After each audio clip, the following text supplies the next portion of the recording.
열린 라디오 YTN에서는 시청자 여러분의 목소리를 듣습니다. 참여 신청과 의견은 유료 문자 샵 0945, 우물정 0945나 YTN 라디오 프로그램 열린 라디오 YTN 게시판을 통해 남겨주세요. 자, 이번에는 뉴미디어 트렌드 함께 해주실 분이죠. 콘텐츠를 사랑하는 분이십니다. 뉴아이디의 김조한 이사 전화 연결돼 있습니다. 이사님, 안녕하세요. 안녕하세요. 네. 와, 정말 오랜만에 뵙네요. 네. 네. 자, 오랜만에 뵙는데 오늘 준비하신 소식 어떤 소식입니까? 네. 국내 영화 시작의 두 축이죠. 네. 경쟁 구도를 벌이고 있었던 CJ와 디즈니가 OTT에서도 경쟁을 할 것 같다는 소식입니다. CJ와 디즈니, 뭐 미디어 공룡이라고도 하고요. 국내 영화 시장에서는 거의 양강구도라고 해야 되나요? 그렇죠. CJ가 2015년부터 17년까지 관객 점유율 1위였고요. 네.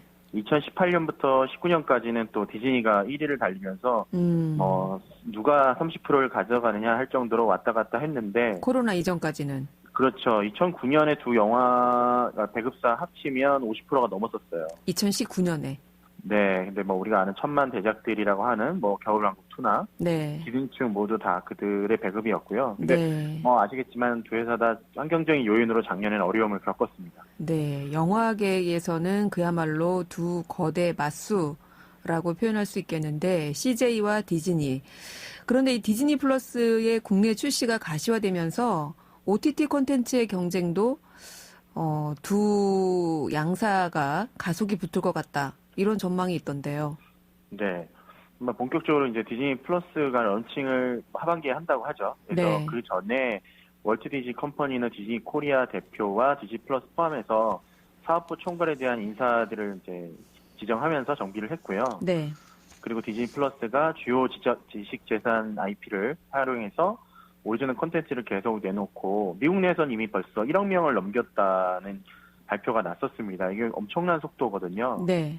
그리고 올해 초 마블 시네마틱 유니버스, 옛날 극장에서 볼 수 있었던 마블 세계관을 가진 드라마죠. 완다비전이 전 세계적으로 흥행을 했었고요. 그다음에 뮬란, 소울, 라야와 마지막 드래곤 같은 경우는 한국에서는 극장 개봉을 했습니다만 미국에서는 디즈니 플러스를 통해서 그 프리미엄 공개라고 해서 그 디즈니 플러스 고객들한테도 이제 결제를 해서 하는 네. 그런 전략을 이내왔는데 국내 상륙 후에도 계속 이런 또 새로운 시도가 이어질 거라고 보고 있어요.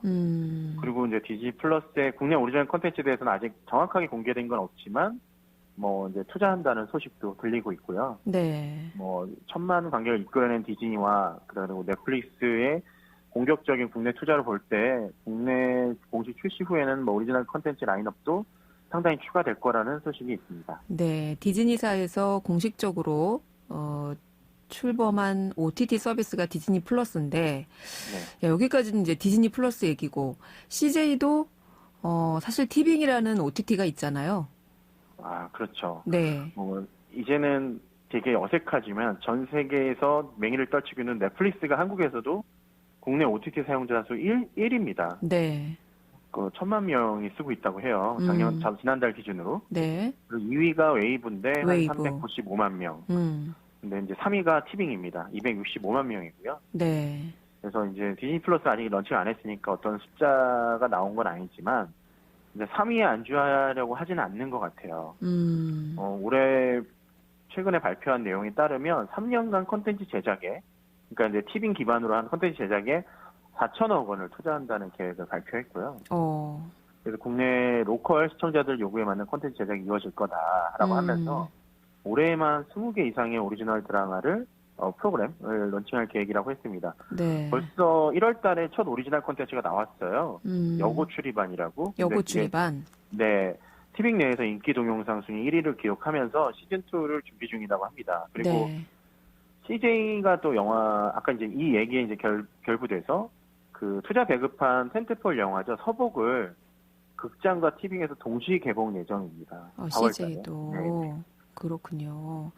그래요. 요즘 뭐 TV 방송이든 OTT든 이 콘텐츠를 만들 때 중요해진 게 당장 우리나라 같은 경우에 이제 그 로컬 시청자들의 반응이라는 생각이 드는데요. 최근에 이 역사 관련 드라마들 논란이 좀 있었잖아요. SBS 드라마였던 그 조선 구마사. 이게 뭐 방송이 일단 방송을 내렸어요. 아예. 역사 왜곡 논란으로. 그리고 잇따라서 또 JTBC에서 방영 예정이었던 설강화라는 이 드라마도 시놉시스가 공개된 이후에 누리꾼들이 이것도 역사 왜곡 우려가 있다. 그래서 국민청원까지 올라와 있는 상태인데 사실 우리나라에서 제작되는 그 주요 컨텐츠, 드라마 컨텐츠 중에서는 이 역사 관련된 컨텐츠도 꽤 많지 않습니까? 맞습니다. 네. 근데 이 상황이 좀 이래서 이 국내 오리지널 컨텐츠, 특히 사극이나 시대극을 제작하는 게 앞으로 가능할까? 당분간 어렵지 않을까? 이런 조심스러운 전망도 있던데요. 어떻게 보세요? 그 조선구마사가 2회까지 나오고 폐지가 됐죠. 그래서 말씀하신 것처럼 창작에 제약이 따른 거 아니냐 우려가 나오는 건 사실입니다. 뭐 조선의 왕이 구마사로 할당한다는 기본 플롯 때문에 네티즌들이 역사 왜곡을 주장한 게 아니라 사실 킹덤 때도 이제 조선시대에 좀비가 있다는 전제로 그게 진행되는데 이건 역사 왜곡으로 보진 않잖아요. 그렇죠. 하지만 이게 동북공정에 대한 논란이 많은 어떤 상황에서 중국과 이 비밀을 제공할 수 있는 부분들이 다수 노출돼서 사람들이 불편했던 것이 사실인 것 같아요. 말씀하신 건 그 설광화의 경우도 80년대 운동권 이야기를 다루는 내용인데 공개된 시동에서 난파 공작원이라든지 뭐 여자 주인공을 두고 경쟁에 보낸 다른 주인공이 운동권 탄압을 해온 안기부 소송이라는 설정들이 어떻게 보면 간첩위화다, 안기부 위화다라는 논란들이 나오고 있는데요. 네. 사실 그 당시에도 진짜 이런 식으로 몰아가던 부분이 있었잖아요. 뭐 간첩이다, 이런 것들. 네. 근데 또 JTBC는 이런 부분에 대한 논란에 반박하면서 민주화 운동 배경이 아니라 뭐 1987년 대선 전국이 배경이다. 그리고 난파 공작원과 안기부 요원은 조직을 대변한 인물이 아니라 뭐 비판적 관점을 부각시키는 캐릭터라면서 미화설을 일축하긴 했는데 사실 이런 부분들 때문에 주가도 하락하고 협찬이 중단되는 상황이고 해서 뭐 전문가들은 OTT 투자 규모가 크게 확대된 상황에서 콘텐츠 제작이 위축될 우려는 크지 않다고는 얘기하고 있습니다. 그리고 뭐 아시겠지만 고구려제 시대를 배경으로 하고 있는 달뜨강이라고 하는 달이 뜨는 강, 네. 또 인기리 방영중이고 동시간 시청률 1위를 하고 있고요.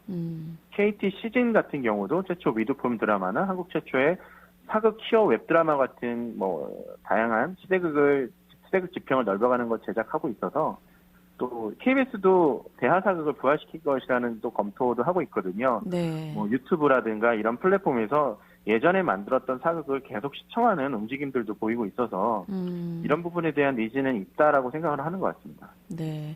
CJ와 디즈니 OTT 콘텐츠 얘기를 하다가 이게 최근에 있었던 그 역사 왜곡 우려 그 드라마들 때문에 어떻게 보면 이런 이 OTT의 플랫폼에서도 자체 오리지널 콘텐츠, 특히 우리나라에서 제작되는 시대극들 제작에 좀 어려움을 겪지 않을까 이렇게 여쭤봤는데 뭐 그렇게는 보고 있지 않다 이렇게 말씀하신 것 같아요.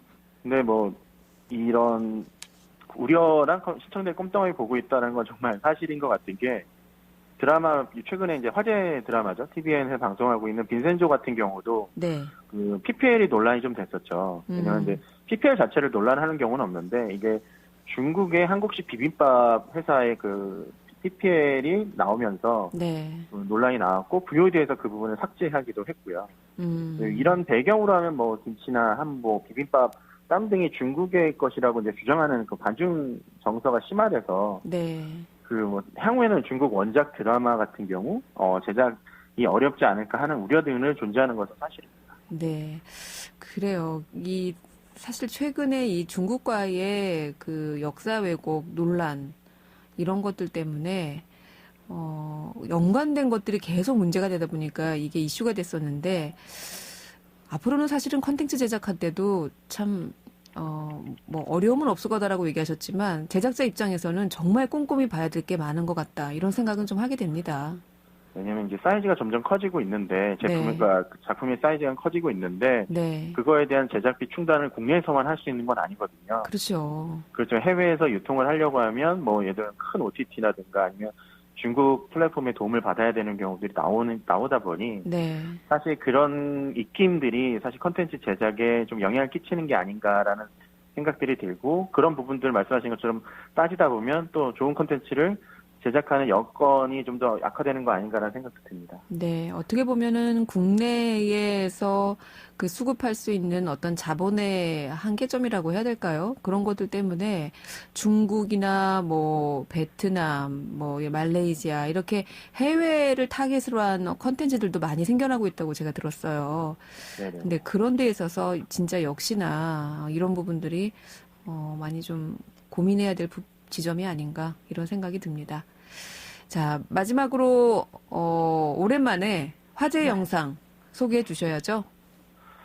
이게 또 대한민국 지금 네티즌들의 이슈처럼 미국도 네티즌들의 요구 따라서 그 폐지되는 뭐 영화가 네. 다시 나오는 이런 사태가 발생을 했는데요. 그래요?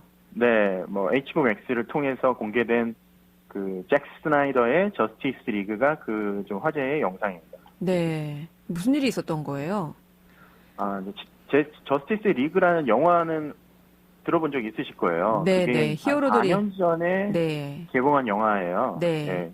근데 그때 원래 이제 그 감독이 여러 가지 뭐 경영진들의 압박과 그다음에 그 당시에 딸이 교통사고로 죽어서 사고를 당해서 도중에 하차하고 다음 감독이 그 영화를 개봉했었습니다. 근데 그 뒤에 후에 감독이 조스 웨돈이 메가폰을 잡았는데요. 네. 그 감독이 영화를 많이 이제 변경을 하면서 DC 세계관이 좀 달라졌다. 그리고 잭 스나이더가 만든 영화는 이것과 다를 것이다라면서 잭 스나이더의 저스티스 리그를 다시 제작해 달라라는 청원 같은 게 있었어요. 그래가지고 최근에 HBO Max가 네. 워너 미디어를 통해서 그 OTT가 런칭을 하면서 잭 스나이더 감독판의 저스티스 리그를 작은 제작비를 통해서 다시 제작을 해서 공개된 겁니다. 네. 이 콘텐츠가 4시간짜리거든요. 되게 긴데요? 네. 왜냐면 이번에는 이제 어떻게 보면 경영진의 압박 없이 자기가 찍었던 영상들을 다 공개한 거예요. 마음껏. 네, 극장에선 사실 4시간짜리 공개하기가 어려운데 네. 이 OTT를 통해서 공개를 한 거죠. 네. 그랬군요. 이게 참 아까 우리나라에서도 누리꾼들, 시청자들의 요구에 의해서 그 드라마가 폐지되고 막 이런 것들을 이야기를 했는데 여기는 거꾸로 그 시청자들의 민원, 요구에 의해서 감독이 다시 복귀하는 맞습니다. 그런 일이 있었던 거군요. 자, 그러면은 이렇게 OTT를 통해서 공개된 스나이더 컷? 네. 보셨어요? 저는 나오자마자 봤는데요. 네. 그냥 개인적인 소견으로는 훨씬 나은 컨텐츠가 아니었나. 그리고 사실 지금까지 DC가 마블에 비해서 세계관의 연결이나 이런 부분들이 미약하다라는 평이 많았고, 그 다음에 그 히어로들의 서사가 부족한 게 아닌가라는 얘기가 있었는데, 이번에서는 그거 모든 걸 다 해소했다는 평이에요.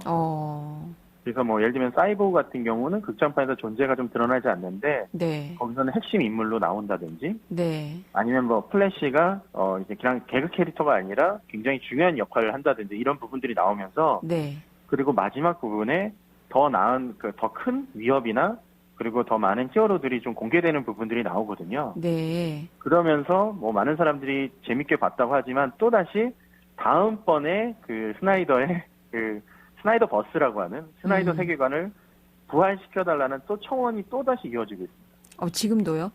네, 왜냐면 이걸로 만족스럽지 못하다. 다음 것도 만들게 해달라. 우리는 다음 편을 또 원한다. 네, 지금 보니까 이게 너무 괜찮았으니까 다음 편도 살려달라라고 하고 있는데, 또 이제 제작사에서는 여기까지다라고 얘기를 하고 있는 상황이고요. 그래서 또다시 캠페인을 계속 하고 있습니다. 어떻게 캠페인을 진행하고 있어요? 네, 해시태그로 리스토어 더 스나이더 버스라고 하는 캠페인을 모든 트위터나 페이스북이나 인스타그램에서 관련된 글들을 계속 올리면서 워너미디어를 압박을 하고 있고요. 리스토어 스나이더 버스. 리스토어 더 스나이더 버스라는 캠페인인데요.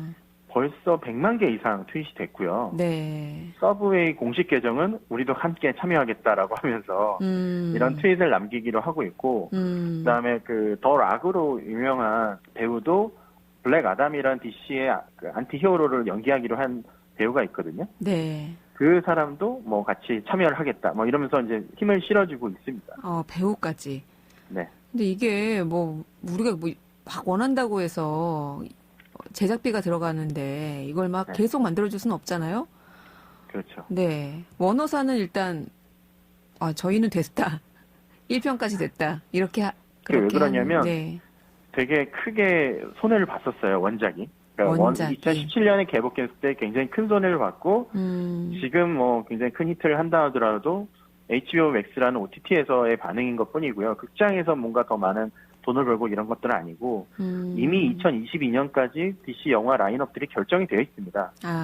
그러다 보니까 지금 잭 스나이더의 그 저스티스 리그 2를 넣기가 굉장히 지금 어려운 상황이고요. 그럼 앞으로의 만들어놨던 계획, 찍어놓은 콘텐츠들의 어떤 수정이 많이 필요한 상황이라 네. 그런 부분들 때문에 좀 어려워하고 있는 것 같아요. 그렇군요. 뭐 보신 분들도 있겠지만 저는 아직 못 봤거든요. 이 잭 스나이더 감독판의 영화 저스티스 리그 한번 이번 주말에 찾아보시면 어떨까 싶은데 참 한국에서는 이게 볼 수가 있나요? 네, 한국 OTT 서비스, 뭐 유료 콘텐츠 IPTV에서 다 이렇게 오픈 공개된 상황이고요. 결제하시면 그렇군요. 4시간 동안 보실 수 있습니다. 네, 참 주말에 보내기 좋겠네요. 비도 온다고 하는데 알겠습니다. 네, 스나이더 감독판의 차기 DC 영화 제작이 들어갈지 그 결과 좀 지켜보도록 하고요. 오늘 말씀은 여기까지 듣겠습니다. 감사합니다.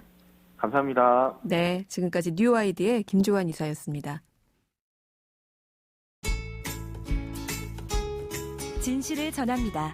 진심을 다합니다. 시청자 여러분의 목소리에 귀 기울이는 YTN 뉴스 FM 열린 라디오 YTN 토요일 저녁 8시 20분에 방송됩니다. 한 주간 YTN 라디오에서 방송된 프로그램들을 모니터링하고 평가해보는 시간입니다.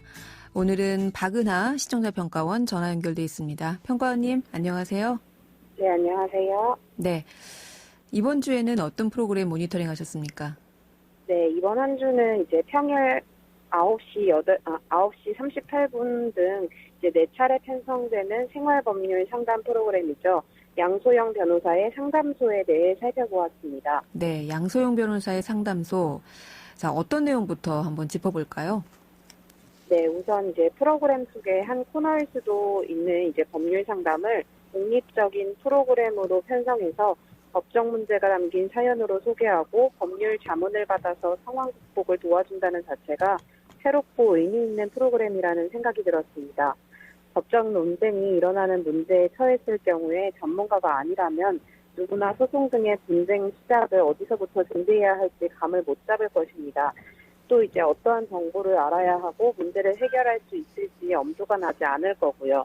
이제 어느 누구나 이제 겪을 수 있는 고민들을 해결하고 이 사례들에 대한 구체적인 도움 방법인 이제 전문 법률 상담 프로그램을 만들었다는 점을 긍정적으로 평가하고 싶습니다. 네, 프로그램의 기획 의도 자체가 참 시적절했다 이렇게 평가하신 것 같은데 직접 들어보시니까 이 양소영 변호사의 상담소 청취자가 가진 고민이나 이런 것들을 좀 덜어주던가요? 네, 그랬습니다. 이제 먼저 이제 3월 22일 월요일에 방송된 사연에 대해 말씀드리고 싶은데요. 이제 요즘 이제 연예계 그리고 스포츠계에서 이제 과거 학교 폭력에 대해 폭로가 이어지면서 뜨거운 이슈가 된 학교 문제에 대해서 다루었습니다. 이날 방송의 경우 학교 폭력 사연에 대한 법률 상담보다는 이제 학교 폭력의 유형을 다루는데 방송의 많은 부분이 할애되었던 것 같아서 그 부분이 조금은 아쉬웠는데요. 3월 26일 금요일 방송에서도 비슷한 사연의 학교폭력 문제를 다루었는데요. 방송에서 다루고 있는 사연과 문제점이 다양하지 못한 것도 아쉬웠던 부분입니다. 또 이날 방송에서는 이제 학교폭력 문제에 대해서 다루다가 학교폭력과 미투를 줄여서 학투라고도 하던데 이제 최근 지성용 선수의 학투 문제를 다루기도 했고요. 또 이제 학투가 형사소송, 민사소송이 함께 진행될 때의 상황 등 학교폭력과 관련된 방대한 법적 쟁점들을 다루었습니다. 그러다 보니 이제 내용 전환이 계속돼서 사례를 소개할 때마다 다소 산만했던 심리학도 느껴졌는데요. 물론 이제 방송에서 다뤄진 각각의 사연들은 서로 유기적으로 연결되어 있는 내용이기도 했지만 이제 명확한 분석이 되지 않는 상태에서 다음 주제로 넘어가는 듯해서 사안의 본질이 무엇이고 진행과 결말에 대한 상황 설명은 적었기 때문에 전반적인 내용을 이해하기 어렵기도 했습니다. 네, 학교 폭력에 대한 법적인 논점을 바탕으로 여러 가지 내용들이 설명되려다 보니까 이해하는데 좀 혼란이 있을 수도 있겠다, 이런 평가셨고요. 다른 부분은 어땠을까요? 네, 이제 다음은 이제 3월 23일 화요일에 방송된 내용에 대해 말씀드리고자 하는데요. 이날은 이제 이혼을 원치 않은 한 남편분의 사연을 다루었습니다.